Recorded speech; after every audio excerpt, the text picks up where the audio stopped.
tardes, amigos. Este es el segmento Diálogos del Montonero, el lugar, el espacio, el territorio en el que conversamos con los diferentes actores políticos, económicos, sociales, con los intelectuales, con los especialistas que están enfrentando esta terrible pandemia que está causando una de las letalidades más altas del mundo, esta feroz recesión que ha terminado con alrededor de 7 millones de empleos, que va a aumentar la pobreza en el Perú.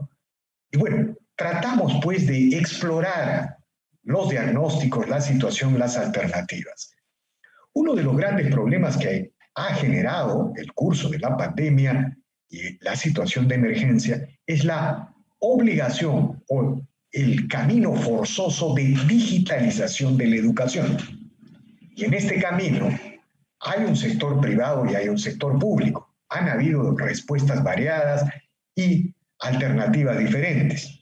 Pero mientras tanto, los políticos o algunos sectores de los políticos no entienden la importancia de estos dos sectores de la educación, la crisis de la educación, y algunos se han dedicado a hacer populismo, a buscar el aplauso fácil de la tribuna, planteando propuestas controlistas, propuestas regulatorias, que en la práctica podrían terminar ahogando, asfixiando al sector privado de la educación, que en el caso de la educación básica absorbe 1/3 de la matrícula y en el caso de la educación superior 2/3 de la matrícula.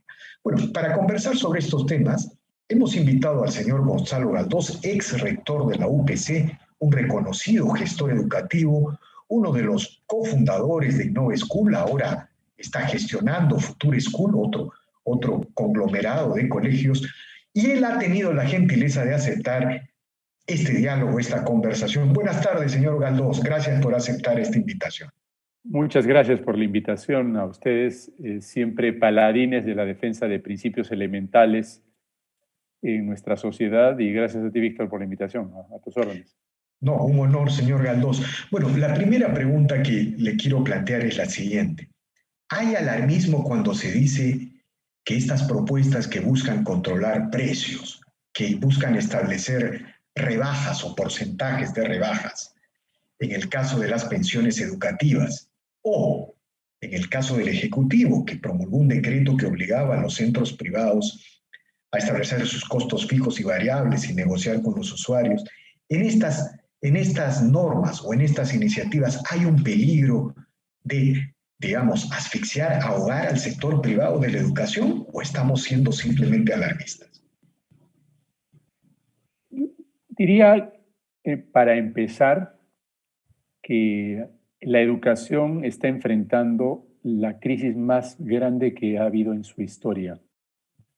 Porque lo que nos estamos jugando como sociedad peruana no es solamente en la suerte de la educación privada. Yo creo que lo que está en juego en este momento es el sistema educativo en su conjunto. Porque si tú mismo lo has dado con esas cifras, si 1/3 de la educación básica está en manos privadas y 2/3 de la educación superior en manos privadas, la destrucción del sistema privado implica un daño irreparable en el sistema educativo peruano. Así que no hay ni alarmismo ni hay exageración. Eso es lo que en este momento está en juego. Lo que nos está usted diciendo es que si se destruye el sector privado, bueno, inmediatamente el efecto negativo va a ser en el sector público, porque van a haber menos recursos, menos carpetas, menos profesores, menos tecnología para atender a los sectores, digamos, que reciben esta educación pública. Eso es lo que usted... No, te digo algo mucho más estructural incluso, ¿no? Cuando se promovió la participación de iniciativas privadas en educación, la razón fundamental es porque la demanda seguía creciendo. Y esto es importante entenderlo como un fenómeno global. Muchos piensan que aquí hay una suerte de moda en que todos los jóvenes de cualquier hogar, independientemente de su estrato socioeconómico, se les ha metido ir a la universidad, y muchos con determinismo y con autoridad dicen que no todos deberían ir a la universidad, que algunos solamente deberían ir a trabajar, otros deberían ir a estudios técnicos, pero en el fondo están desconociendo un modelo sociológico que tú lo conoces perfectamente, Víctor, que es un fenómeno aspiracional que tiene un fundamento, ¿no? En el mundo está creciendo la demanda por educación superior. Solamente hay dos áreas en el mundo, una es Europa y la otra es Estados Unidos, donde no está creciendo la demanda por educación superior porque fundamentalmente no hay un proceso demográfico de crecimiento. Pero en el resto de países del mundo, la demanda por educación superior está creciendo y está creciendo de una forma geométrica. Cuando no se pudo atender con las universidades públicas que teníamos en el país, se pidió ayuda, porque no lo quieren poner así los políticos, pero se pidió ayuda al sector privado para que invirtiera en educación y pudiera atender esa demanda incremental. Entonces, el ingreso de los privados en educación en el Perú debió haber sido un fenómeno o temporal o debió haber sido un fenómeno de acompañamiento donde la educación siga siendo mayoritariamente pública. Esa era la aspiración política de nuestros gobernantes. Sin embargo, lo que ha sucedido es que en el lapso de todo este tiempo han demostrado una absoluta incompetencia e incapacidad para fortalecer o regenerar la educación pública y ponerla a la altura de los retos que significan abordar el siglo XXI. Nuestra educación no solamente no ha mejorado la pública, no ha mejorado, sino que ha empeorado. Y eso lo sabemos claramente y no vamos a entrar en esa discusión porque los indicadores claramente lo muestran. Ha empeorado. Y ahora, entonces, se hace mucho más fácil y se hace muchísimo más populista atacar al sector privado encontrando un destinatario de nuestro fastidio, encontrando un destinatario, un enemigo común al que atacar políticamente, cuando en el fondo estamos desconociendo que el principal responsable por la crisis educativa ha sido el Estado peruano en su conjunto. No estoy culpando a un gobierno en particular, no estoy culpando a un ministro en particular, estoy diciendo que hemos fracasado como nación en instaurar una educación a la altura de nuestras necesidades. Cuando no hay recesión,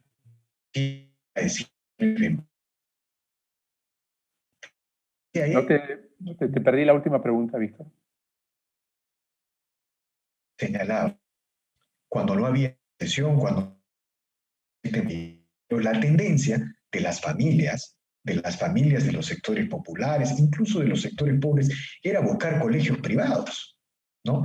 Era un incremento de la matrícula en los colegios privados, es decir, era una tendencia absolutamente contraria al que señalan los políticos. Las familias buscaban al sector privado, ¿no? Eso evidentemente va a cambiar seguramente por el tema de la crisis económica, ¿no? Pero esa era la realidad. Entonces, es la realidad, era la realidad. Y tiene una razón de ser, ¿no? Una razón de ser porque no se trata, como muchas veces se ha acusado a las familias peruanas, de no tener conciencia o de no hacer un análisis profundo de que muchas iniciativas privadas son estafas, ¿no? Creo que si algo bueno ha tenido el inicio de la reforma universitaria en el Perú, ha sido con una transparencia meridiana, definir qué universidades no dan la talla, porque no reúnen las condiciones básicas, de aquellas que dan la talla. Y si nosotros vemos aquellas universidades que dan la talla, que han sido relicenciadas, vemos claramente que agrupan el 70% de la matrícula privada. Entonces, es también un mito decir que la mayoría de estudiantes de educación superior están en instituciones que no dan la talla. Es al revés. Solo una minoría está en esas instituciones que lamentablemente no alcanzaron a licenciar y no dieron la talla y nunca se tomaron en serio ni con responsabilidad lo que era hacer una oferta de calidad para la clase media emergente, ¿no? Eso es un tema central, eso es un mito, hay que desterrar ese mito. Y muchas veces escucho a periodistas conocedores acusando a las universidades privadas como si todas fueran parte de aquellas que ya están especificadas con nombre propio y que no licenciaron. Y la razón por la cual los padres de familia decidieron ir o quieren enviar a sus hijos a una universidad es porque está demostrado, y no se tiene sino que acudir a las encuestas de INEI y de NAJO, de que si un hijo va a la universidad, solamente tiene una posibilidad de 1 a 2% de recaer en un segmento de pobreza. Mientras que si alguien no tiene ningún estudio, la posibilidad de que recale o termine no saliendo de un segmento de pobreza es de 80%. Entonces, el invertir en la educación de los hijos es la inversión más rentable que existe dentro de una sociedad, no necesariamente la peruana, en cualquier sociedad del mundo. Es invertir en un seguro para el futuro de los hijos. Y desde luego que hay que elegir bien, pero eso es así. Esa es la lógica y el razonamiento de los padres y es la razón por la cual hay regiones como Trujillo, como Lima y como Arequipa, en las cuales la matrícula privada en educación básica es mayor que la matrícula pública. Ahora, Mayor. lo lamentable de estas propuestas que buscan controlar precios, rebajar o establecer regulaciones en el sector educativo, me refiero a las pensiones, es que, como usted señala, van a producir el efecto objetivo que se proponen, según ellos, es decir, asistir a los sectores empobrecidos. Por ejemplo, mire usted, los estados de América Latina o los estados en desarrollo son estados de ingresos medios, son estados relativamente pobres, con ingresos, bueno, los ingresos per cápita de las sociedades son, en Chile llega a 12, 13 mil, pero en el Perú está en 6 mil, ¿no es cierto? Entonces el dinero no alcanza para una educación universal, gratuita y altamente calificada. Y cuando estos señores eliminen al sector privado, en realidad lo que están haciendo, lo que están estableciendo es la imposibilidad de que el Estado se focalice en los sectores más pobres, más necesitados, incluso aquellos que no tienen un plato de comida o las nutriciones calóricas suficientes. Están impidiendo que el Estado agarre la mayor cantidad de recursos, se focalice en esos sectores y por otro lado, los sectores que pueden aportar privadamente a la educación de sus hijos, las familias, lo hagan gradualmente, ¿no? Digamos, esta idea de focalizar en los más pobres, los pocos recursos que tiene el Estado, en realidad sería una estrategia de redistribución de riqueza en el buen sentido de la palabra, pero que solo puede hacerse si es que hay un sector privado. En Suecia eso le llaman el voucher, en algunos lugares le llaman el voucher, ¿no? Entonces, esta es una locura realmente, cuando estos señores se proponen destruir al sector privado en la educación. Sí. Ahora, hay tres principios fundamentales que todo aquel que se interesa por la educación debería tener en cuenta, ¿no? El primer principio es que la educación de calidad tiene un costo mínimo. O sea, no se puede lograr, como yo lo decía el otro día en un artículo, todos quisiéramos, todos soñamos con que existiera una educación en el Perú que sea la triple B más la A, ¿no? B, B, B, A, que significa una educación buena, una educación bonita, una educación barata y una educación ahorita. En otras palabras, una educación de calidad, gratuita y a disponibilidad de todos los peruanos. Esa es una aspiración y un sueño que es entendible, es natural, pero no existe educación gratuita. Lo que existe es una educación financiada por el Estado directamente o una educación financiada por los padres de familia. Pero al final los padres de familia, con sus impuestos, también están financiando la educación pública. Entonces, por más que muchas veces mis mensajes puedan sonar como altamente sesgados para el lado privado, no existe mayor aspiración de mi parte que la de ver a una educación pública sana. Creo que una de las razones por las cuales no avanzamos en general en el sistema educativo es porque no nos hemos tomado en serio como nación la importancia de fortalecer las universidades públicas. ¿Ya? Ese es un segundo principio. El primer principio es que no hay educación gratuita y segundo es que no hay un buen sistema educativo sin educación pública fuerte. Es importante que haya educación pública fuerte, porque la educación pública fuerte va a ir a zonas, ¿ya?, donde un privado no estaría interesado en ir. Va a generar también algunos principios de desarrollo en algunas áreas que de pronto no tienen un interés desde el punto de vista de oferta laboral, y va también a alimentar una mejor formación del aparato de gestión público. Entonces, no tiene sentido oponerse, porque en nuestros países es además esto contraproducente oponerse al fortalecimiento de una educación pública. Pero la pregunta es, ese es el segundo principio, ¿qué hemos hecho? Lo conversamos fuera de cámara. Las universidades emblemáticas del país, llámese universidad, la Universidad San Marcos, la Agraria, son universidades que, a pesar de una mayor asignación de recursos en los últimos 10 años, no han aumentado el número de vacantes. Entonces, el problema empieza ahí. Si las universidades públicas no aumentan las vacantes y la demanda sigue creciendo geométricamente por educación universitaria, ¿qué tipo de alternativa le estamos dejando a las familias y a los jóvenes? Los estamos empujando a que vayan directamente al sistema privado, ¿no? Entonces, aquí viene la paradoja de un Estado que reniega de su sistema privado, pero al mismo tiempo empuja a los jóvenes al mismo sistema. Es interesante, pero el ministro ofrece que no hay un solo niño de educación básica que, por razones económicas de esta crisis generada por la pandemia, que haya sido empujado a dejar las aulas privadas. No hay ninguno que se va a quedar sin matrícula en un colegio público. Y lo dice, y el presidente refrenda el mensaje de su ministro.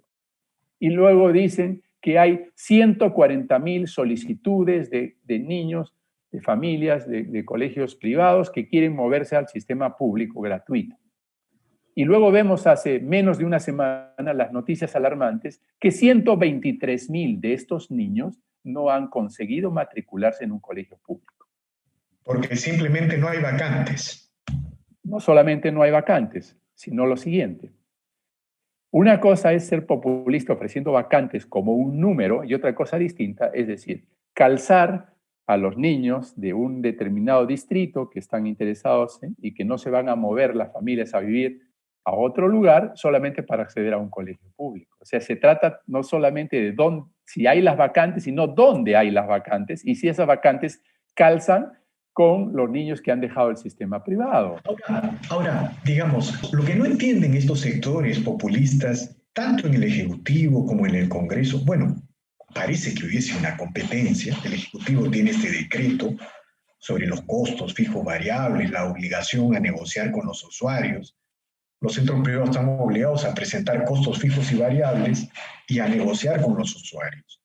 En el Congreso, toda esta propuesta populista que buscan controlar pensiones, rebajar pensiones.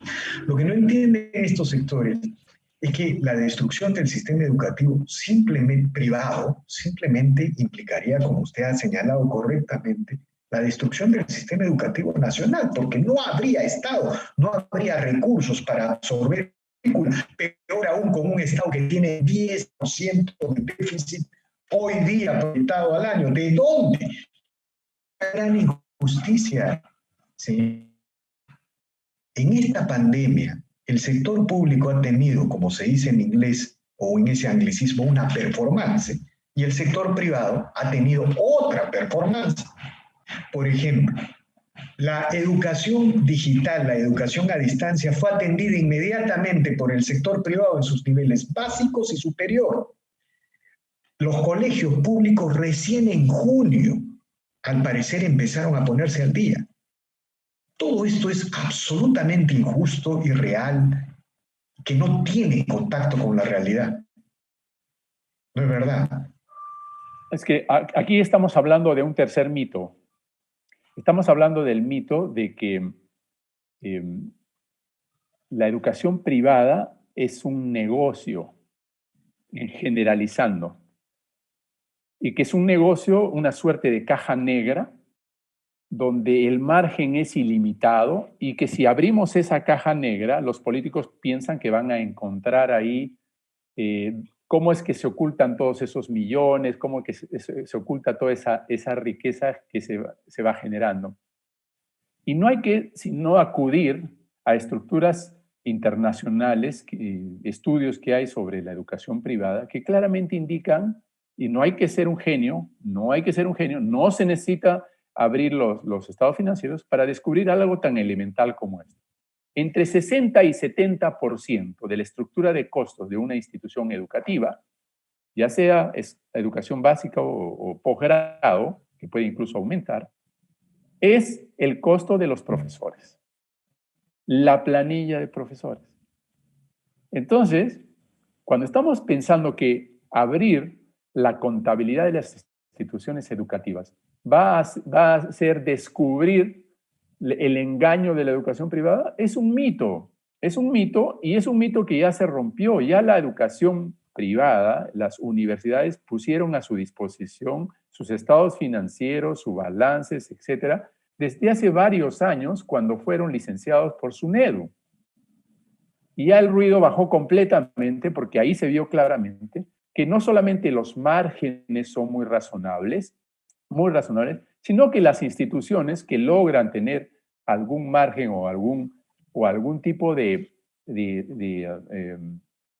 excedente económico relevante, lo hacen porque han escalado. Eso significa que tienen un número importante, muy grande de alumnos. Y ya hemos descubierto que hay dos maneras de llegar a un número importante de alumnos. Uno es no aumentando la calidad y aumentando las vacantes a costa de reducir la calidad, y esas son las universidades no licenciadas, claramente están ahí, y otras instituciones que lo que han hecho es escalar o crecer con calidad. ¿Ya? Y ahí están un montón de las instituciones del consorcio o de FIPES, y son instituciones que, como cualquier empresa en otro sector, se han ganado en forma legítima y justa cada uno de los soles de excedente que han generado. Después, el otro mito es el tema de las exoneraciones tributarias y los incentivos, ¿ya? Que en el caso de las universidades terminaron hace mucho, pero se sigue hablando de eso, o se sigue hablando del IGB, como algunos populistamente hablan. Hay un congresista que quiere establecer IGB para los colegios. Eso significa que ahora un padre de familia tendría que pagar la pensión más el porcentaje que corresponde al IGB, con el agravante que el padre de familia no puede deducir ese IGB. No lo puede deducir. Si se lo cobran al colegio, el colegio se los cobra a los padres y los padres no lo van a poder deducir. Entonces, son estos temas que uno podría pensar que están basados en la ignorancia de nuestros, porque tengo que decirlo así, en la ignorancia del sector de nuestros congresistas y de nuestros líderes políticos. Pero yo soy un poquito más mal pensado. Yo creo que en política no hay casualidades. Esta crisis, este ataque al sistema privado, es sencilla y llanamente una intención de recobrar de mala manera la población estudiantil que se fue buscando una mejor alternativa de calidad cuando el sistema público no estuvo a la altura de los requerimientos. Un último tema, señor Galdós, se nos está acabando el tiempo de la entrevista, pero ¿usted no cree que también hay, así como hay este populismo, hay un populismo fácil, ¿no?, que busca el aplauso de la semana? Es decir, que busca ver cómo desarrolla una estrategia de política electoral más adelante. Ese es un populismo fácil y sencillo. Pero también hay una visión autoritaria, ideológica, estatista, ¿no? Es decir, por ejemplo, la reforma universitaria en un primer momento tuvo un sesgo estatista. Eso se ha ido corrigiendo poco a poco, ¿no? Pero en general, la reforma educativa también tiene un sesgo estatista, es decir, algo así como que el Estado debe ser el gran organizador de la cultura, de la ciencia, de lo académico, ¿no?, de lo cultural, y que permitir que el sector privado, que la sociedad se organice en su educación, es un problema para esta visión autoritaria. Por ejemplo, hay colegios católicos, hay colegios evangélicos, hay colegios de todo tipo que tienen particulares expresiones, determinadas interpretaciones que a veces pueden colisionar con una visión predominante en el Estado. ¿No cree que también hay un sesgo autoritario, hay un proyecto de sociedad autoritaria en todos estos intentos de anular, de asfixiar, de bloquear al sector privado en la educación? Bueno, también hay la tentación, y ese sería el último mito, hay la tentación de pensar que ese intento de capturar la educación desde el punto de vista estatal, o sea, una visión estatista, es solamente un fenómeno peruano. Y no lo es, infortunadamente no lo es. En la mayor parte de países latinoamericanos, el sector educativo es un botín político. Es importante señalar que las ideologías extremas pretenden capturar los ministerios de educación porque es la forma más fácil de adoctrinar a las futuras generaciones en la línea política o ideológica que tú quieras hacerlo. Puedes cambiar la historia cambiando los textos. De la noche a la mañana uno puede borrar páginas de la historia y agregar otras. Entonces, no subestimemos la importancia política que tiene el sector educativo y por eso es que se vuelve un tema de pugna, ¿no? De pugna política. Permítame una interrupción para que usted siga desarrollando eso. En el caso de Chile, por ejemplo, los estudiantes de secundaria han salido, los profesores, ya el magisterio ha dado por la izquierda más radical y han salido a desarrollar estas acciones preinsurreccionales en Santiago que sorprendieron al mundo por esa acción con los profesores. Aquí, por ejemplo, nunca me puedo olvidar de una clase de Aprendo en Casa en la que se habla de que hay un español estandarizado que hablan los sectores dominantes, como si el español no fuera por esencia estandarizado, ¿no? El español, de acuerdo a la Real Academia, tiene una gramática, tiene una sintaxis, y es la mayor expresión de la estandarización. Entonces, cuando usted se refiere al tema ideológico, estos son ejemplos claros que pueden ilustrar a los televidentes, ¿no le parece? Sí, no hay duda. Podríamos polemizar y hablar de esto durante todo un día acerca de cuáles son los objetivos ideológicos de capturar la educación. Pero a mí me resulta muy preocupante desde el punto de vista del corto plazo, y claramente lo indico, que para mí el sistema educativo es como un edificio construido con dos columnas vertebrales. Es un edificio muy alto, pero con dos columnas vertebrales. Uno es la educación pública y otro es la educación privada. Entonces, pretender desmantelar la columna de la educación privada para fortalecer la columna de la educación pública es un ejercicio, además de populista, es un ejercicio de negligencia con la sociedad. Es quitarle a los jóvenes de las nuevas generaciones una oportunidad de elección y una necesidad de tener educación de mayor calidad. Y segundo, eso está demostrado. SUNEDU, que ha jugado un rol importante dentro del inicio de la reforma, se ha convertido hoy en día en una institución, en un love mark, donde mucha gente piensa que son los adalides, han sido los adalides del progreso de la educación universitaria, cuando sabemos claramente que ahora se han convertido en un sistema que está apoyando un relicenciamiento permanente. El licenciamiento no ha terminado todavía y ya empieza el relicenciamiento de las primeras universidades que se licenciaron. No tiene capacidad para abordarlo. Entonces, pretende crear un sistema que elimine el sistema de acreditación, que es el usual para ver la mejora continua en las instituciones, y ser una suerte de fiscalía de qué nuevos programas o qué nuevas carreras tú vas creando. Es una suerte de pseudo regulador, no solamente un vigilante de la calidad. Esas son las verdaderas amenazas populistas. La verdadera amenaza populista es que vamos a ver dentro de poco una presión de las instituciones estatales por volver, a pesar de los riesgos de la pandemia, por volver a la educación presencial. ¿Y por qué van a querer volver a la educación presencial? Única y exclusivamente porque no son capaces de dar una educación virtual o híbrida de calidad. Y por eso se están demorando todos esos temas. Eso va a ser algo que va a surgir.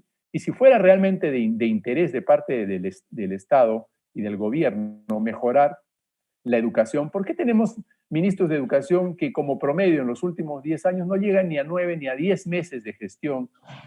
Esa es realmente la preocupación por un sector que es estructural en el país. O sea, me remito a los hechos nada más y les digo, los privados no somos los enemigos.